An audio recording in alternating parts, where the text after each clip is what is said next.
Hello, everybody. Andrew Muller here, back for another segment with a repeat guest. If you've been following our coverage of all things Europe, you will remember her, Scarlett Karoleva. She is a former press officer. She worked in the European Union. I actually met her at MEGA, the Make Europe Great Again conference in the European Parliament in Brussels a few months back. And we've stayed in touch, and she's getting us informed and educated on all things Europe. And I saw a headline a couple days ago, which was making the rounds.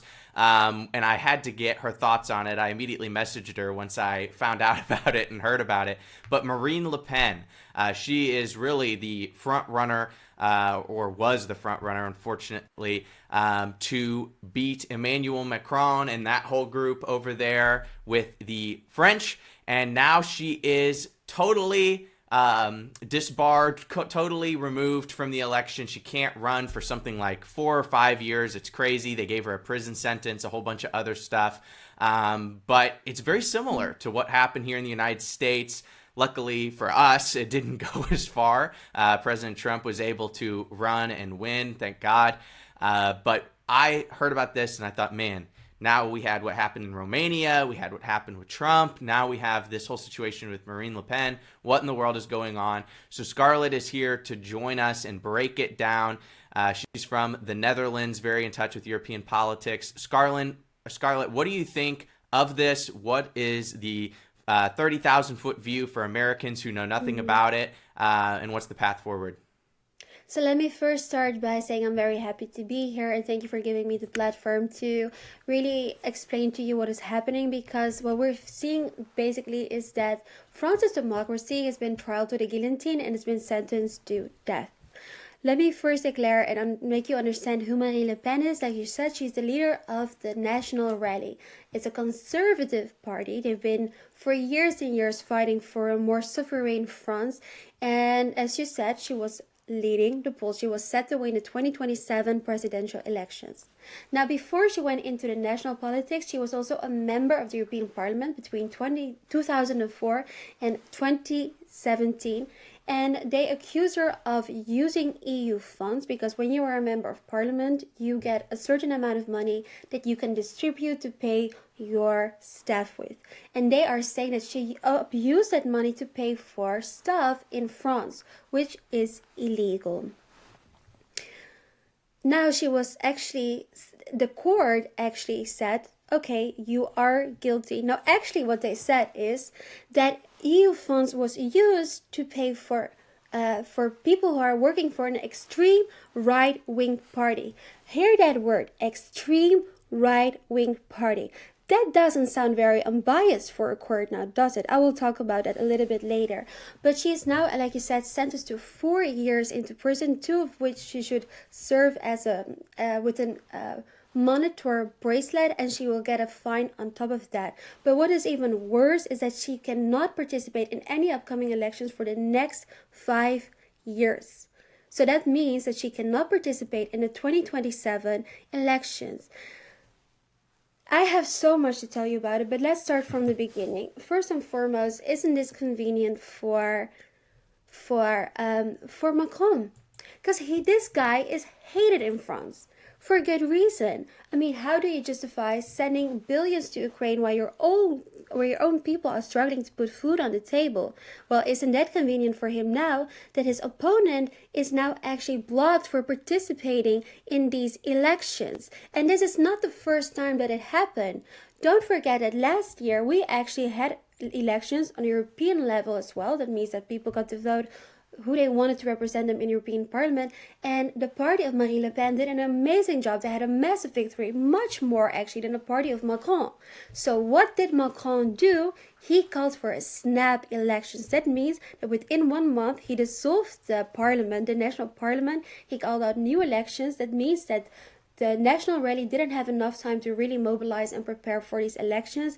And of course, Macron won. And it's just a sneaky way to make sure that he could silence the conservatives. Now, they cannot use this tactic anymore, so they found a new solution. And I have to give it to them. At least the establishment is being original for once. They're not blaming the usual suspect, Russia, like they did in Romania. Yeah. Absolutely. So what is the When I heard about this with the EU financing and the staffing and the charges they were bringing up against her, my first thought was this a legitimate thing that she did that was wrong, and they're just nailing her to the wall when everyone else does it as well, and they're just not nailing everybody, and it's selective justice, or was this completely made up? Is this something that other European politicians do, and then it just doesn't get nailed to the book doesn't hit them on the top of the head like it is with Marine Le Pen because she has the wrong ideology, or is this just completely drummed up? Well, it's exactly like you say, it's the weaponization of the judicial system. In the Soviet Union, there was a saying, give me the man and I will give you the crime. And this is exactly what is happening now. And unfortunately, this lawfare, which means that you are now silencing your opponents, not by the ballot, but by abusing the judicial system, is a pattern we have seen.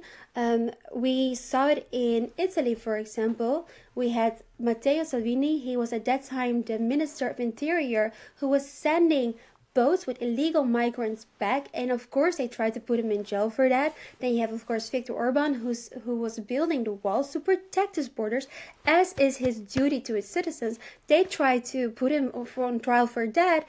I mean, you have saw it with Trump. They saw his elections. They tried to put him in jail.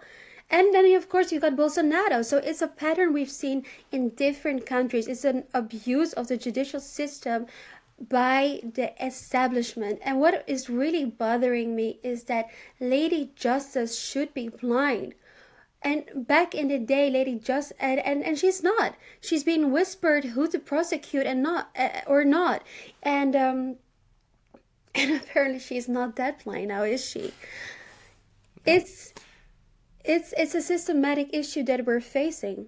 And it's the same pattern. They will say that you're corrupt right before an election. They will get you on trial to go to court so they can drain your time, your money, your energy. Then the third point is that they will smear your name in the media. And the fourth thing is that they will try to ban you from elections. Now, this only happens when you are part of the anti-establishment movement. Because let's look at some other names. We've got Christine Lagarde. Now, if you don't know who she is, she's now actually the head of the central bank in Europe. And before she was given this position, she was the French Minister of Finances, and she approved a shady 403 million payout to a Sarkozy ally. And she was actually found guilty of negligence in court. What happened? Was she put into jail? Was she given a fine or a disqualification?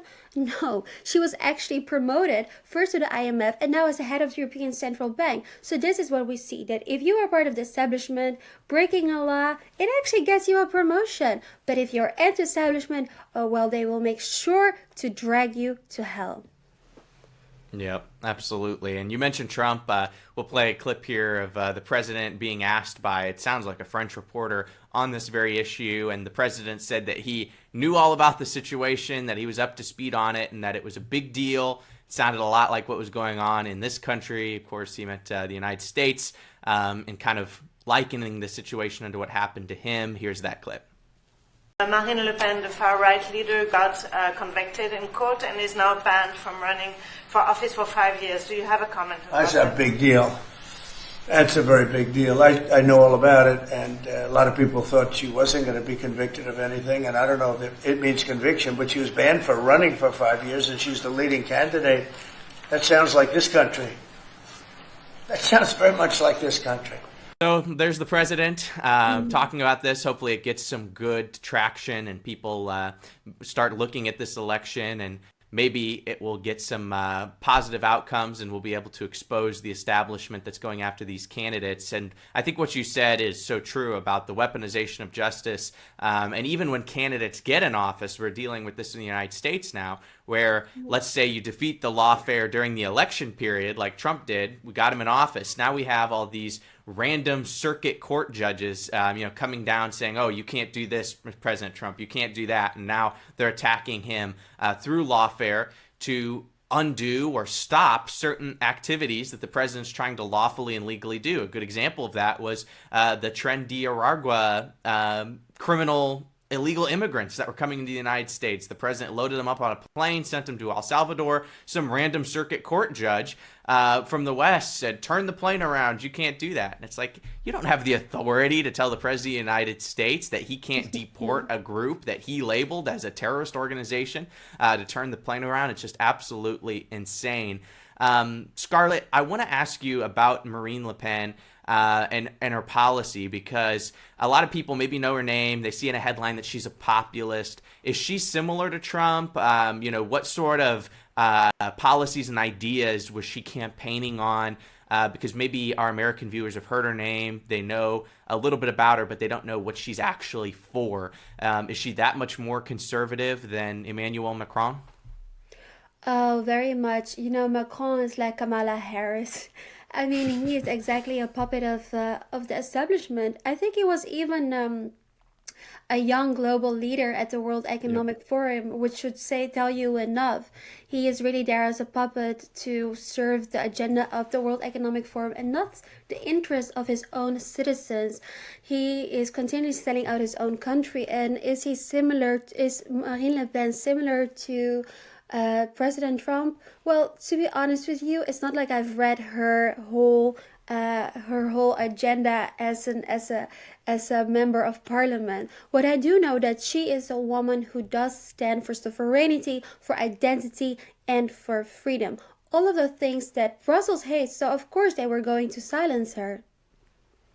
Yep, absolutely. And that seems to be like the one thing. If you are against globalism, if you're against this stripping of sovereignty and giving more power to the United Nations or to the World Economic Forum or to the European Union, that's like the one thing. You could be liberal in a whole bunch of different areas, but if you're against that, they're going to come for you. And this brings up another angle of this story, which I just think we need to discuss, which is if the establishment does this, it's going to, and they do it long enough, it's going to start deterring good people from wanting to run for office. And I saw this with the United States Supreme Court when we would nominate certain Supreme Court justices like Brett Kavanaugh, for example, or Clarence Thomas. In the United States, the establishment would start this smear campaign on these individuals, go back into their past, look at things they did in high school. And it's just like this public execution, this public flogging of an individual's character, where it starts to deter people of good conscience from seeking higher office or higher influence because they're concerned that something might be thrown up and ruin their reputation or cause harm to their families. And we're seeing this. Now, luckily, there's a lot of people who are standing up and filling the gap, like what happened in Romania. George Simeon stepped up and filled in for Georgescu, and that took a lot of courage, seeing what happened to Georgescu, knowing that something just like that or worse could happen to him. But he continued to fight. That's encouraging. Same with President Trump. So what are your thoughts on that? With how do we curb this? Is it just persistence? Do we just keep fighting? What's the strategy here for people in Europe and people in America to continue to fight against this lawfare? To me, it seems like you only have really two options. It's persisting and trying to get into the system and fix it from the inside, or it's going to take, and this is probably the most likely, a massive grassroots uprising to be able to, infiltrate the system through the power of the elections. Too big to rig, as President Trump said. We just have so many people dedicated to the cause, getting good information, not buying the establishment media, that they just overrun, and I don't mean that in a violent way, but overrun the establishment to the point where it doesn't matter what they throw at these candidates. They're not going to believe the talking head media. They're not going to believe the regime. What are your thoughts on that for overcoming this lawfare? Well, the thing is that we have to look beyond just politics, because we're talking about also the court who's been politicized. So if you really want to change the system, we don't just need politicians, we need good people that are actually unbiased. Because even if a conservative politician would do something wrong, you should still able to trial them based on their actions and not on their political views. So we need to make sure we have the right people also in the judicial system, because, like I said, it's being politicized now. We've seen it not just with silencing opponents, we've seen that more and more courts are now ruling, for example, in favor for some green policies, even though it's not within their authority. They just use it so they can really express their own political motives. So if we really want to change the system, we need people that are capable in all relevant aspects that are part of this system. And for me, when you were talking about people might be afraid to stand up, actually the positive thing that happened because they trialed Marine Le Pen is that I just find it funny that the establishment think that because they were just taking one person out, they can silence a whole movement. And they were so wrong about that. Because this movement, which is growing, it's a movement that wants sovereignty, that wants identity, that wants to freedom. It doesn't end and it doesn't begin with Marine Le Pen. And I'm not saying she's not a big part of it. She absolutely is. But the real power behind it, those are its people. And you cannot put people into jail. You cannot handcuff a nation's spirit, and you cannot put a bracelet on the will of millions. We are growing in number. 10,000 people are actually applied now to the national rally. Over 300,000 signatures have been collected for people to oppose the court's ruling. And if you see the videos of the masses of people going outside rallying for Marine Le Pen, it is clear that we are not to be silenced. So for those who think that they might be afraid to run for office because of prosecutions of their political views, don't be afraid, because we are together, and together we are strong, and we will win this fight. Amen. I couldn't agree with you more, Scarlett. One final question, as we're almost out of time for this segment. I think a big part of this whole establishment attack on sovereignty is the control that the establishment has had over the media, because they control information, then they control the narrative, and then people are more easily manipulated. In the United States, I think we've not fully overcome this issue, but we've made just unbelievable progress in the last decade, let's say, fighting against fake news, as it was dubbed. Now, MSNBC, CNN, all these big pillars of media, which we couldn't have imagined life without in the American political sphere, now have less views than one episode of Joe Rogan's podcast. Do you see that similar awakening in Europe? Is the establishment media over there dying, and a lot of independent journalism and independent media and folks like yourself coming up and filling that gap? I have good news and I have bad news. The bad news is that people are pretty much indoctrinated here. And the mainstream media is a good job in keeping people indoctrinated. I see it in the comments that I get back. They just really are having these walls on their head, and they just believe everything that the government is telling them. Having said that, they are becoming a minority more and more as the time goes on. So there's definitely a strong conservative movement going on. Let's look at the UK. You've got now Reform growing, and it's giving massive rallies like they do with Trump, which is very unlike in Europe. You have to understand, we don't have such a rally culture as you do in the United States. You have Viktor Orban, who's having a massive win and having a lot of support in Hungary. Then you've got, of course, Italy with Meloni, who's doing an incredible job. Everyone loves Meloni. Even people on the left, this is her superpower. We've got the AfD, who's growing in Germany. We've got the Netherlands with a conservative government. So the fact that so many right-wing parties are growing shows that people are wakening up. They stop listening to the mainstream news. Of course, the mainstream news still has a lot of influence, but it's becoming less and less. Well, that's good news. That's good news. And you're a big part of the positive movement over there, getting good content to folks and trying to deprogram them, let's say, from the indoctrination they've received. So appreciate you doing that. Scarlett, how can people follow you, your good work? I know you're on X. How can people get there and continue to see your great work?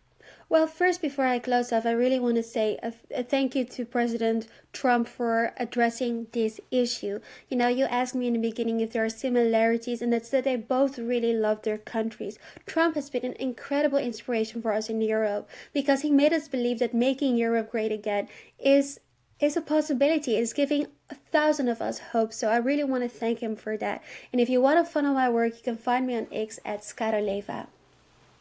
Perfect. Well, I encourage folks to go do that, and to stay informed, not what is just going on in your state or in the United States as a whole, but also what's going on in the world and in Europe. And that's why we do segments like this from time to time, to reach across the pond, to go over to Europe to see what's going on, because our enemies that we're facing are global in nature. The United Nations and the World Economic Forum and all these different groups, they are infiltrating cabinets in various countries and stopping sovereign elections to bring about really a global totalitarian state that's going to affect all of us, the United States included. And these wars we see that are popping up and these economic crises, they do have ties to things that are going on in the European political sphere. And we need to stay informed on that as Americans, to be a good example, hopefully, as well, and to be a good light. So thank you so much, Scarlett, for joining us. Really appreciate it. Folks, go over there and follow her on X. You can also follow our work at thelibertysentinel.org. Appreciate you doing that. And until next time, stay tuned and God bless you all.